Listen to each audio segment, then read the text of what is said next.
തണുത്ത വെള്ളത്തിലേക്ക് കുളിക്കുള്ളൂ, മഞ്ഞുകാലത്തും തണുത്ത വെള്ളത്തിലേക്ക് കുളിക്കുള്ളൂ, ഫുൾ തണുത്ത വെള്ളത്തിലേക്ക് കുളിക്കുള്ളൂ. അങ്ങനെ ഒക്കെ ശിവനാണ് എനിക്ക്.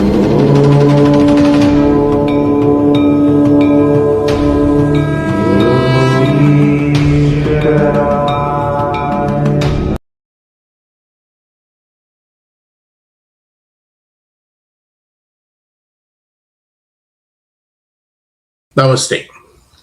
നമസ്തേ. ഇന്ന് നമ്മളുടെ പേഴ്സണാലിറ്റി ഓഫ് ദി ഡേ കിഷോർജിയാണ്. അദ്ദേഹം പൂനെ സെറ്റിൽഡ് ആണ്. 1978 മുതൽ പൂനെ സെറ്റിൽഡ് ആണ്. അദ്ദേഹത്തിന് ഒരു ഫാമിലി ബിസിനസ്സും കാര്യങ്ങളും ഒക്കെ ഉണ്ട് പൂനെ. അദ്ദേഹത്തിന് വളരെ വളരെ പ്രൊഫൗണ്ടായിട്ടുള്ള സ്പിരിച്വൽ എക്സ്പീരിയൻസ് ഉള്ള ഒരാളാണ്. Through out life. നമ്മളിവിടെ ഉദ്ദേശിക്കുന്നത് ഘട്ടം ഘട്ടമായിട്ട് കിഷോർജിയുടെ ജീവിതത്തിൽ ഉണ്ടായിട്ടുള്ള പല പല ഏടുകൾ, അദ്ദേഹത്തിന് പരിവർത്തനം വന്നിട്ടുള്ള പല പല സ്പിരിച്വൽ എക്സ്പീരിയൻസുകളും അധ്യായമായിട്ട് നമ്മളൊന്ന് റിട്രീവ് ചെയ്തെടുക്കാൻ നോക്കുകയാണ്. കിഷോർജി, നമ്മള് ജസ്റ്റ് ഒന്ന് സംസാരിച്ചിട്ടേ ഉള്ളൂ ഫോണിൽ കൂടെ. അതിൽ തന്നെ ഒരു ഓവർവെൽമിംഗ് ആയിട്ടുള്ള ഒരുപാട് എക്സ്പീരിയൻസ് താങ്കൾ എൻ്റെ അടുത്ത് പറയുണ്ടായി ഫോണിൽ കൂടെയൊക്കെ. എനിക്കറിയാം അത് ഒരു 1% ഉള്ളെന്ന് എനിക്കറിയാം. ഒരുപാട് കാര്യങ്ങൾ നിങ്ങൾക്ക് ഇനിയും പറയാനുണ്ടെന്നറിയാം. അപ്പോൾ ഞാൻ ഈ പറഞ്ഞ ഇൻട്രൊഡക്ഷൻ അല്ലാതെ നിങ്ങൾക്ക് എന്തെങ്കിലും ആഡ് ചെയ്യാനുണ്ടെങ്കിൽ ആഡ് ചെയ്യാം. അതോടൊപ്പം ഇൻട്രൊഡക്ഷൻ ആയിട്ട് അത് കഴിഞ്ഞിട്ട് ചെറുപ്പം കാലം മുതലേ നിങ്ങൾക്കുള്ള പല പല പ്രൊഫൗണ്ട് ആയിട്ടുള്ള എക്സ്പീരിയൻസ് ഘട്ടം ഘട്ടമായി നിങ്ങൾക്ക് പറഞ്ഞു പോകും. എനിക്ക് പറയാനുള്ളത്, ജനങ്ങളോട് പറയാനുള്ളത്, നിങ്ങൾ ഹിന്ദുക്കളായ ആളുകള് ഏക ദൈവത്തിൽ എന്ന് വെച്ചാൽ നമ്മുടെ കുടുംബക്ഷേത്രത്തിൽ ഒരു ദൈവം ഉണ്ടാവും. ദേവിയാണ് മിക്ക ആൾക്കാർക്കും. അവിടെ കുറെ ദൈവങ്ങളും ഉണ്ടാവും, വേറെ ദൈവം. പക്ഷെ ആ ദേവിനെ മാത്രം ഭജിക്കുക, ആ ദേവിയുടെ എന്തൊക്കെ നാമങ്ങളുണ്ടോ അത് മാത്രം ഭജിക്കുക. ദേവി പെട്ടെന്ന് പ്രീതിപ്പെടുകയും പെട്ടെന്ന് നമ്മൾ ദേവിയുടെ അടുത്തേക്ക് എത്തും. ഇത് എൻ്റെ അനുഭവമാണ്. ശിവ മാത്രമല്ല എൻ്റെ കൂടെ ഉള്ളത്, ദേവിയുണ്ട്, ഗണപതിയുണ്ട്, ഭഗവാൻ കൃഷ്ണനുണ്ട്, മുരുകനുണ്ട്, അയ്യപ്പസ്വാമിയുണ്ട്. ഇത്രയും ആളുകള്, ഇത്രയും ദേവതകളുടെ സാമീപ്യം ഞാൻ അറിയുന്നുണ്ട്, ദിവസം അറിയുന്നുണ്ട്. അപ്പൊ ആളുകൾ പറയും ഏകദൈവം, മനസ്സിന്റെ ഉള്ളിലാണ് ദൈവം ഇരിക്കുന്നതെന്ന് പറയും. പക്ഷെ അങ്ങനെയല്ല, ദൈവം ഒക്കെ വെവ്വേറെയാണ്. അതിന്റെ സ്പിരിച്വൽ എനർജി അത് വ്യത്യാസമുണ്ട്. അതാണ് അതിന്റെ കാര്യം. കിഷോർജിയുടെ ചെറുപ്പകാലങ്ങളിൽ മുതലുള്ള കാര്യങ്ങളൊന്ന് പറഞ്ഞു പോവാമോ? പല പല എക്സ്പീരിയൻസുകൾ, മെയിൻ സ്പിരിച്വൽ എക്സ്പീരിയൻസും ലൈഫ് ട്രാൻസ്ഫോർമേഷൻ നടന്നിട്ടുള്ള കാര്യങ്ങളും ഒക്കെ. അപ്പൊ ഞാനിത് തുടങ്ങിയത് 1994 ഈ ദൈവകാര്യങ്ങളിലേക്ക് തിരിഞ്ഞ്. 1994 തുടക്കത്തില് എൻ്റെ അച്ഛൻ തൃപ്പൂണിത്തറയുള്ള ഒരു അമ്മേനെ കാണാൻ പോയി. ഒരു ജ്യോതിഷം പറയുന്ന അമ്മയാണ്. ആ അമ്മയുടെ അടുത്ത് പോയി. അമ്മ പറഞ്ഞു ശിവനെ ഭജിക്കാൻ എന്നോട് പറയാം. അപ്പൊ അച്ഛൻ വന്ന് എന്നോട് പറഞ്ഞു, നീ ശിവനെ ഭജിക്കാണ്ട് നിന്റെ ഈ രോഗങ്ങളൊന്നും മാറില്ല. എന്ത് രോഗം? ഈ ആസ്തമ എന്ന് പറഞ്ഞൊരു രോഗം എനിക്ക് പെർമനന്റ് ആയിട്ടുണ്ടായിരുന്നു. അതെല്ലാ കർത്തവാവിനും വരികയും ഞാൻ എല്ലാ കർത്തവാവിനും ആശുപത്രിയിൽ അഡ്മിറ്റ് ആവുകയും ചെയ്യും. പിന്നെ അത് പോരാണ്ട് ഈ മരുന്നുകൾ മുഴുവൻ കഴിച്ചിട്ട് എനിക്ക് എല്ലുകളുടെ ശക്തി കുറഞ്ഞ് ഞാൻ ഡിസേബിൾ ആയി, എല്ല് പൊട്ടിയിട്ട്. അത് ഒരു ഓപ്പറേഷൻ ചെയ്തപ്പോ എല്ല് പൊട്ടിപ്പോയി. ഈ ആസ്മ വരുന്നു എന്ന് പറഞ്ഞ അത് കർത്തവാവിന് മാത്രമേ വരുള്ളൂ? ആ കർത്തവാവിനാണ് എനിക്ക് അഡ്മിറ്റായി ഇഞ്ചക്ഷൻ ചെയ്യേണ്ടി വരുന്നത്. അതിന്റെ ഇഞ്ചക്ഷന്റെ പേര് ഡെക്സോണ. പിന്നെ ലാസ്റ്റ് ആംബിസിൽ ഇഞ്ചക്ഷൻ ചെയ്യുമ്പോൾ എന്റെ നെർവുകൾ തളരുകയും എന്റെ അസുഖം പോവുകയും ചെയ്യും. അതാണ് അതിന്റെ ലാസ്റ്റ് ഇഞ്ചക്ഷൻ. അങ്ങനെ എല്ലാ മാസവും ഞാൻ ആശുപത്രിയിൽ അഡ്മിറ്റ് ആവും. കർത്തവാവിനും മറ്റു ദിവസങ്ങളിലൊക്കെ വരും, പക്ഷെ ചെറുതായിട്ടേ വരുള്ളൂ, പീക്കിലല്ല. മനസ്സിലായി. അങ്ങനെ ഞാൻ വളരെ ജീവിതത്തിൽ കഷ്ടപ്പെട്ട് എനിക്ക് പഠിക്കാനൊന്നും സാധിക്കാതെ ശരിക്കും സ്കൂളിൽ പോകാൻ പറ്റില്ല. അതുകൊണ്ട് തന്നെ പഠിക്കാനും പറ്റില്ല. അങ്ങനെ ഞാൻ ഒരുവിധം കഷ്ടപ്പെട്ട് പഠിച്ച് 10ാം ക്ലാസ് പാസ്സായി, പ്രീ ഡിഗ്രി പാസ്സായി. ഡിഗ്രി പഠിക്കുമ്പോഴാണ് ഞങ്ങൾ പൂനെക്ക് ഷിഫ്റ്റ് ആയത്. പിന്നെ ഞാൻ പഠിച്ചില്ല. വന്ന് എൻ്റെ അച്ഛൻ എഞ്ചിനീയർ ആയതുകൊണ്ട് അദ്ദേഹം ചെയ്യുന്ന ബിസിനസ്സിൽ അദ്ദേഹത്തിന് വല്ലപ്പോഴൊക്കെ സഹായിച്ചു. കാര്യമായ ഒരു സഹായം ഞാൻ ചെയ്തില്ല. അങ്ങനെ കാരണം എനിക്ക് അതിനൊന്നും സാധിച്ചില്ല, ശാരീരിക ബുദ്ധിമുട്ടുകൊണ്ട്. ശാരീരിക ബുദ്ധിമുട്ടുകൾ കാരണം. അപ്പൊ അതിൽ അച്ഛന് നല്ല വിഷമം ഉണ്ടായിരുന്നു. ആ വിഷമത്തിന്റെ ഭാഗമായിട്ട് അച്ഛനിങ്ങനെ ഒരു തൃപ്പൂണിത്തുറ ഒരു ഫ്രണ്ട് ഉണ്ട്, ആളെ കാണാൻ പോയപ്പോഴാണ് ഈ അമ്മേനെ കണ്ടത്. അമ്മ പറഞ്ഞു, ശിവനെ ഭജിക്ക വഴിയുള്ള വേറെ ഇവൻ രക്ഷപ്പെടില്ല അല്ലാണ്ട്, അങ്ങനെ പറഞ്ഞു. അച്ഛൻ അത് എൻ്റെ അടുത്ത് വന്ന് പറഞ്ഞപ്പോ അന്ന് ഞാൻ ഈ ദൈവവിശ്വാസിയല്ല. അപ്പൊ ഞാൻ അച്ഛനോട് പറഞ്ഞു, അങ്ങനെയാണെങ്കിൽ അച്ഛൻ മഹാവിഷ്ണുവിനെ വിളിക്കുന്ന, അച്ഛന് ഹാർട്ടിന് അസുഖമുണ്ട്, പിന്നെ ഹെർണിയ വന്നിട്ടുണ്ട്, പിന്നെ അപ്പൻഡിക്സ് വന്നിട്ടുണ്ട്, പിന്നെ ഡിവോർഡിനൽ അൾസർ വന്നിട്ടുണ്ട്. ഇതൊക്കെ എങ്ങനെ വന്നു? ഇത്രയും ദൈവത്തിനെ വിളിക്കുന്ന അച്ഛന് തന്നെ ഈ അസുഖം എങ്ങനെ വന്നു? അതുകൊണ്ട് ഞാൻ വിളിക്കില്ല എന്ന് പറഞ്ഞു ഭഗവാനെ.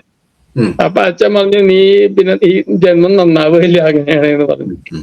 അങ്ങനെ ഇരിക്കെ ഞാൻ ഇങ്ങനെ വീട്ടിലിരിക്കുമ്പോ എനിക്ക് ഭീമാശങ്കർ എന്ന് പറഞ്ഞ അമ്പലം ഉണ്ടല്ലോ, ഈ ഭഗവാന്റെ ഇവിടെ പൂനെയിൽ അടുത്ത്, അവിടെ നിന്ന് 150 കിലോമീറ്റർ അവിടെ ജ്യോതിർലിംഗാണ്. അവിടെ പോകാൻ ഒരു ആഗ്രഹം ഉണ്ടാവുകയും ഈ നവംബർ മാസത്തിൽ ഞാൻ അങ്ങോട്ട് പോയി, ഭീമാശങ്കറിൽ പോയി. അവിടെ ചെന്നപ്പോ ഈ എനിക്ക് ഭഗവാനിൽ വിശ്വാസം ഇല്ലാത്ത എന്നോട് ഭഗവാൻ പറയുന്നത്, നീ ശബരിമലയ്ക്ക് പോകുന്നു. എനിക്ക് ഭയങ്കര അതിശയായി പോയി. ഭഗവാൻ എന്നോട് ശബരിമലയ്ക്ക് പോകാൻ പറയും. ഭഗവാനെ വിശ്വാസമില്ലാത്ത ഭഗവാൻ പറയുകയാണ് ശബരിമലയ്ക്ക് പോവാണ്. അതായത് ഭീംശങ്കർ ഭഗവാൻ ദർശനം തന്നിട്ട് പറയുകയാണ് ശബരിമലയ്ക്ക് പോവാൻ ആണോ? എന്റെ മനസ്സിൽ തോന്നിപ്പിക്കുകയാണ് ശബരിമലയ്ക്ക് പോകുന്നു ഭഗവാൻ പറയണായിട്ട്. അപ്പൊ ഞാൻ വിചാരിക്കുന്നത്, ഭഗവാൻ എനിക്ക് അതിശയമാണ്. ഭഗവാനെ എനിക്ക് ആ അവിടെ ഇരിക്കുന്ന കല്ലിൽ വിശ്വാസമില്ല, ഞാൻ കാണാൻ പോണതാണ്, അല്ലാണ്ട് പ്രാർത്ഥിക്കാൻ പോണല്ല. അപ്പൊ അങ്ങനെ ഇരിക്കുമ്പോൾ ഞാൻ വിചാരിക്കണേ, ഈ കല്ലെങ്ങനെ എന്നോട് സംസാരിക്കും? അങ്ങനെ ഞാൻ വിചാരിക്കണം. അങ്ങനെ ഞാൻ തിരിച്ച് വീട്ടിൽ വരുന്ന, ഞാൻ പറഞ്ഞു അവിടെ ദർശനത്തിൽ ഇങ്ങനെ മനസ്സിൽ തോന്നി ശബരിമലയ്ക്ക് പോകണം. അങ്ങനെ ഞാൻ കലണ്ടറിൽ നോക്കുമ്പോ പിറ്റേ ദിവസം വൃശ്ചികം 1, യാദൃച്ഛ്യമായി വൃശ്ചികം 1 പിറ്റേ ദിവസം. അപ്പൊ തന്നെ ഞാൻ വ്രതം എടുത്തു. കാരണം ചെറുപ്പത്തിൽ ഞാൻ 2 പ്രാവശ്യം ശബരിമലയ്ക്ക് പോയിട്ടുണ്ട്, അതുകൊണ്ട് കന്നിസ്വാമി അല്ല.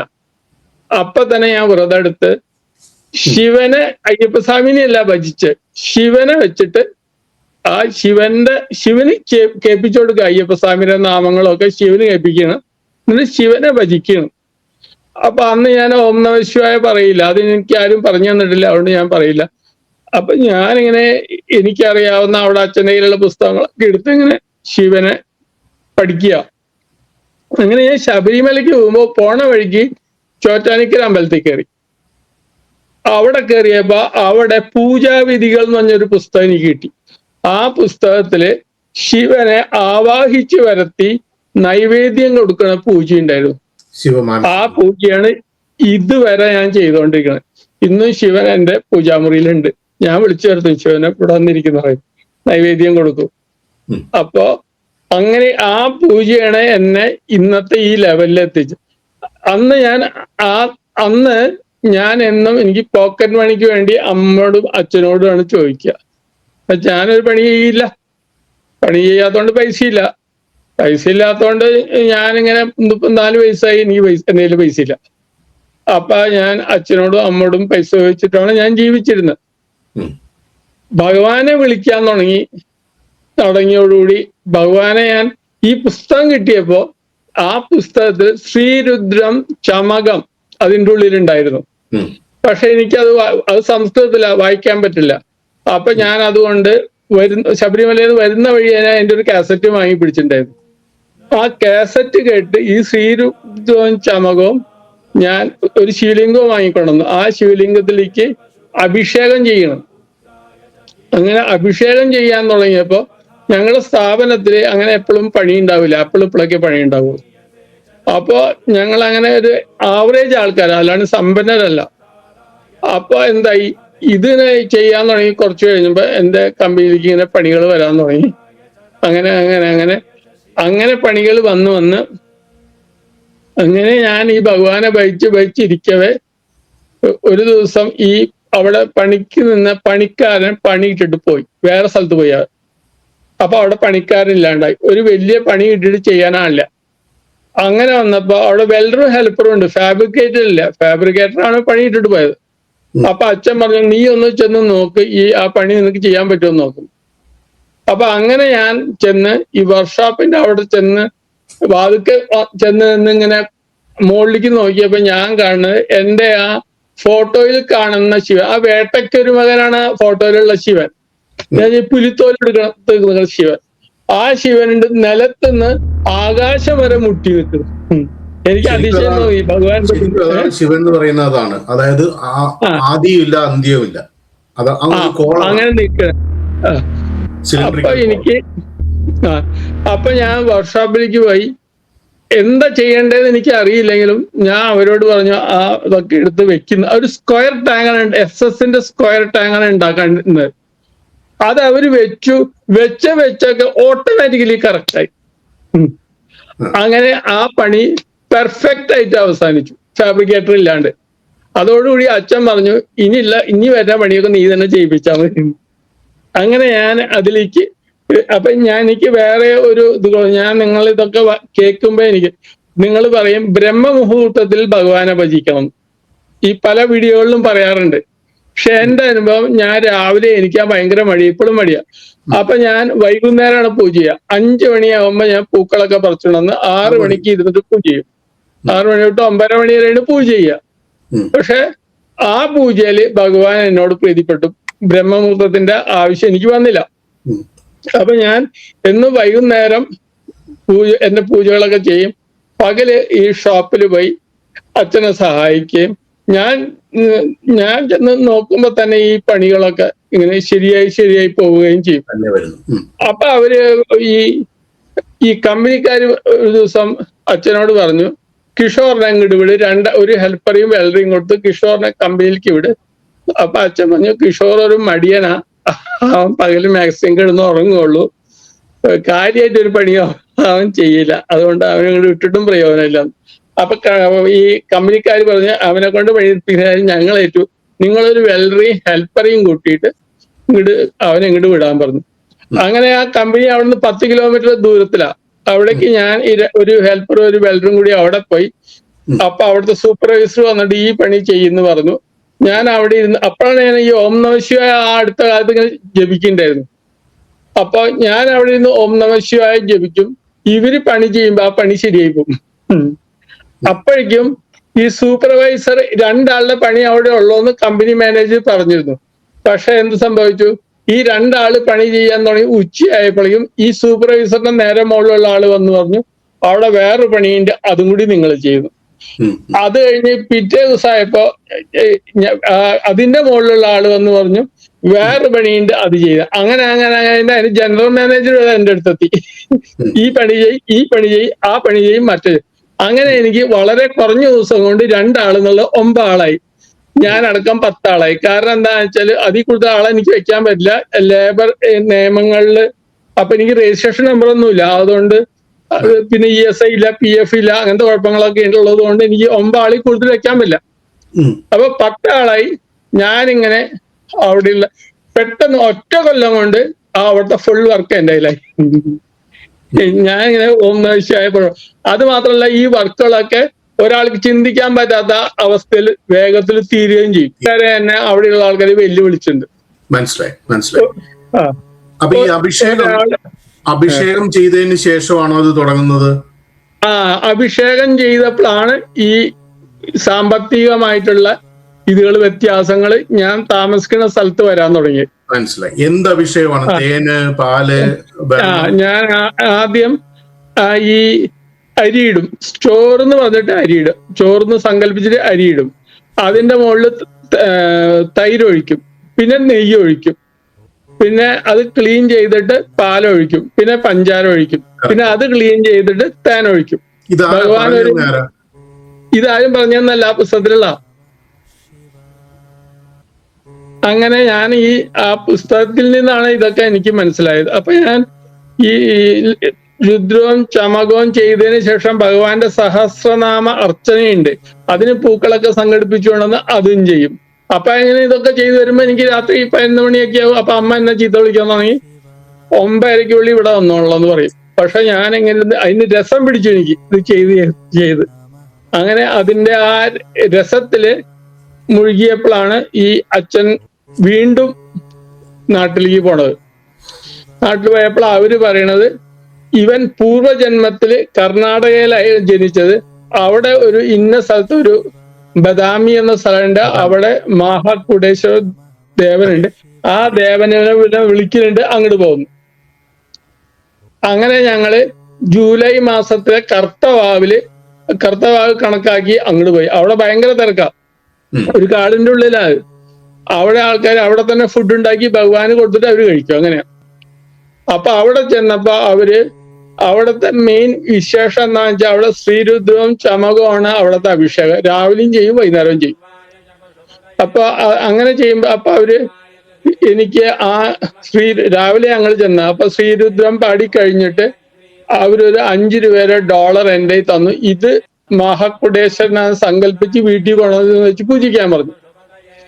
അങ്ങനെ ഞാൻ അത് വീട്ടിൽ കൊണ്ടുവച്ച് 1996 94 തുടങ്ങുക. 96 ഇത് 96 ജൂലൈ മാസത്തില് ഞാനിത് അവിടെ വീട്ടിൽ കൊണ്ടുവച്ച് പൂജ ചെയ്ത് കഴിഞ്ഞതും അതിൽ നിന്നൊരു പ്രകാശം വരികയും അത് എന്റെ ബോഡിയിൽ ഫുൾ വ്യാപിക്കുകയും ചെയ്തു.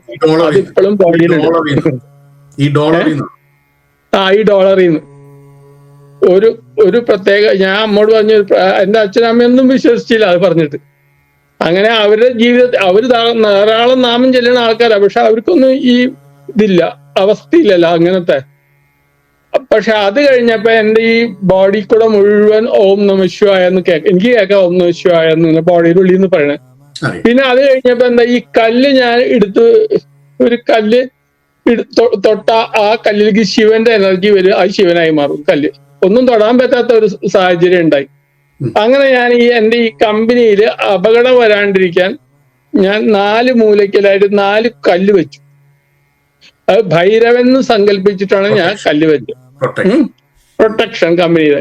ഈ അടുത്ത കാലത്ത്, ഈ കഴിഞ്ഞ കൊല്ലം ഞാൻ അതിപ്പോ പൂജയൊക്കെ ചെയ്തിരുന്നു എല്ലാ കല്ലുമലും. പക്ഷെ പിന്നെ ഞാൻ പൂജ ചെയ്യാണ്ടായി, ഞാനത് വിട്ടു. കഴിഞ്ഞ കൊല്ലം അവിടെ കമ്പനിയിൽ അവിടെ ക്ലീനിങ് ചെയ്തപ്പോ അവിടെ മണ്ണിട്ട് നിരപ്പാക്കി ഈ ഭൈരവനെ അങ്ങോട്ട് മൂടിക്കളഞ്ഞു വന്ന ആൾക്കാർ. അതെനിക്കറിഞ്ഞില്ല. ഞാൻ വീട്ടിലിരിക്കുകയായിരുന്നു. ഇത് ഭൈരവനെ മൂടിയ കാര്യം എനിക്കറിയില്ല. എന്ത് സംഭവിച്ചു, ഈ ശനിയാഴ്ച ഇത് മൂടിയായി. ഞായറാഴ്ച എനിക്ക് ഇവിടെ എന്തെങ്കിലും എന്റെ സ്ഥാപനത്തിൽ അവിടെ വന്നാൽ എനിക്ക് അറിയാൻ പറ്റും. അപ്പൊ അതിങ്ങനെ എന്റെ ഈ കണ്ണിങ്ങനെ പിടയ്ക്കും. അത് കാണിക്കാന്ന് ഞാൻ വിചാരിച്ചെന്താണാവുമെന്ന്. ഞാൻ വീട്ടിലിരിക്കുകയല്ലേ, എനിക്കറിയില്ല അവിടെ എങ്ങനെയുണ്ടെന്ന്. ഞാൻ തിങ്കളാഴ്ച ചെന്നപ്പോ അവിടെ ഞായറാഴ്ച അവിടെ തീ പിടിച്ച് സ്റ്റോർ റൂം ആയിരുന്നു. ആ സ്റ്റോർ റൂം മൊത്തം കത്തിപ്പോയി. അപ്പൊ അതെങ്ങനെ സംഭവിച്ചു എന്ന് ഞാൻ ചിന്തിച്ചു. ഇതെങ്ങനെ സംഭവിച്ചു? ഞാൻ ഇതിനെ മുഴുവൻ ബ്ലോക്ക് ചെയ്തിരിക്കുകയല്ലേ ദൈവികമായിട്ട്. അപ്പൊ ഞാൻ വന്ന് നോക്കണു, എന്റെ ഭൈരവനെ കാണാനില്ല, അതിന് മണ്ണിട്ട് മൂടി. അപ്പൊ ഞാൻ അവരോട് പറഞ്ഞു, ഭൈരവനെ പുറത്താക്കി മണ്ണിട്ട് മൂടി, നിങ്ങൾ എന്ത് മണ്ടന്മാരാ? ഭൈരവനാണ് ഇതൊക്കെ സംരക്ഷിച്ച് നടക്കണത്. അപ്പൊ അതൊക്കെ തുറന്ന് ഇപ്പൊ ശരിയാക്കിയിട്ടുണ്ട്, അതൊക്കെ കറക്റ്റ് ആക്കിയിട്ടുണ്ട്. അപ്പൊ ഈ ഭൈരവന് മറ്റേ സൈഡിലുള്ള ഭൈരവന് അത് കല്ലാന്ന് വിചാരിച്ചിട്ട് ഒരാൾ അതിന്റെ മുകളിൽ കയറി പരപ്പുറത്തേക്ക് കയറി, വേറെ കമ്പിന്റെ മുകളിൽ കയറി, അതുമ്പോ കാല് വെച്ച് കയറി. അപ്പൊ കാല് വെച്ചപ്പോ അത് ഒരു മോശം സാഹചര്യമാണല്ലോ ഭഗവാന്റെ തലയിൽ കാല് വെക്കണത്. അപ്പൊ ഞാൻ അയാളോട് പറഞ്ഞു, ഈ കല്ല് നീ എടുത്ത് അവിടെ ഒരു കുളം ഉണ്ട്, അവിടെ കൊണ്ടിട്ടേക്കാൻ പറഞ്ഞു. അയാൾ ഇതിനെ കല്ലായിട്ടാ കാണുന്നത്. അപ്പൊ ഇത് ഭൈരവനാന്ന് എനിക്ക് മാത്രമേ അറിയുള്ളൂ. അയാൾ ആ കല്ലെടുത്ത് അവിടെ കുളത്തിൽ കൊണ്ടിട്ടു. അന്ന് അയാളുടെ വീട്ടിൽ തീ പിടിച്ചു. അപ്പൊ അയാളോട്, മേലാൽ ഇങ്ങനത്തെ പരിപാടി എന്നോട് ചെയ്യരുത്, ഞാൻ നിങ്ങളുടെ ഒരു പരിപാടിക്ക് ഞാൻ വരുന്നില്ല. അയാളുടെ ഭാര്യ മക്കൾ മരിക്കുമായിരുന്നു, തീ പിടിച്ചു വീട്. ഇതുകൊണ്ട് വീട്ടിൽ ചെന്ന വഴിക്ക് വീട് തീ പിടിച്ചു. അപ്പൊ ഇതിനൊക്കെ ഈ കല്ലുകളിലൊക്കെ ദൈവികമായ ശക്തികൾ സത്യത്തിലുണ്ട്. നമുക്കറിഞ്ഞ ആൾക്കാർ പറയുക കല്ലിനെ നിങ്ങൾ പൂജിക്കുന്നു. അങ്ങനെയല്ല, ആ കല്ലിലൊക്കെ ദൈവികമായ ഭയങ്കരമായ എനർജികളുണ്ട്. നമുക്ക് അറിഞ്ഞുകൂടാ. നമ്മൾ അതിനെ ഉപദ്രവിച്ചാൽ നമുക്ക് ഉടനെ പണി കിട്ടുമെന്ന്. അപ്പോഴേ ഇനി ആരും കേറാതിരിക്കാൻ വേണ്ടി അതിലെന്തെങ്കിലും മാലയിടുകയോ അല്ലെങ്കിൽ എന്തെങ്കിലും ഈ കർണാടകയിലൊക്കെ ശ്രദ്ധിച്ചു കഴിഞ്ഞാൽ അറിയാം, നമ്മൾ ഈ കുങ്കുമവും ഈ ടേർമറിക്കും കൊണ്ട് എഴുതി വെക്കുക.